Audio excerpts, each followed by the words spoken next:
dire si on la trouve bonne ou pas. Et notre boulot, si on est tiré au sort dans cette chambre du référendum, notre boulot, c'est écouter les idées des gens qui ont des propositions de référendum. Et puis on leur doit à tous, à chacun, on leur doit une demi-heure. Alors pendant une demi-heure, il vient ici, et puis il nous parle, nous on l'écoute, donc les gens tirés au sort, on l'écoute, et puis il nous explique le texte qu'il veut proposer, et puis les arguments, et puis on peut lui poser des questions, il nous répond, il y a un échange pendant une demi-heure, puis si au bout d'une demi-heure on a trouvé que vous avez pas mal d'idées, bon, on n'a pas fait le tour, on a encore des questions, ok, bon, on prend encore une demi-heure, la Chambre est souveraine pour prendre le temps qu'il faut, si elle a besoin de plus de temps pour décider, et puis au bout quand elle l'estime bon, elle vote,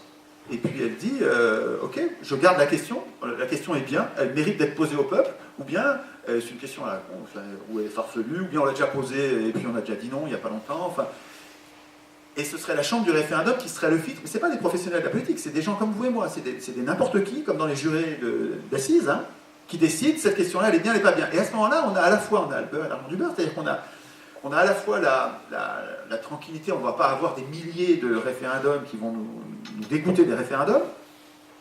et en même temps, une personne seule peut arriver, même si elle est timide, bon, elle parle quand même qu'elle parle à la chambre du référendum, vous décidiez, mais c'est vous qui allez écrire les règles, hein. Enfin, si c'est ce genre d'idée que vous pouvez très bien avoir, et il n'y a que nous qui aurons ces idées-là, un élu n'aura jamais cette idée-là, jamais, ce que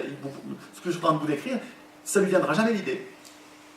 Il n'y a que nous pour écrire ça. Si on veut une constitution, il faut qu'on l'écrive nous-mêmes. Voilà. Si vous laissez les parlementaires écrire, ils vous feront que des anti-constitutions. Ils vous feront des constitutions pour eux, des constitutions de parlementaires, mais pour nous, ce ne sera pas une constitution. Donc,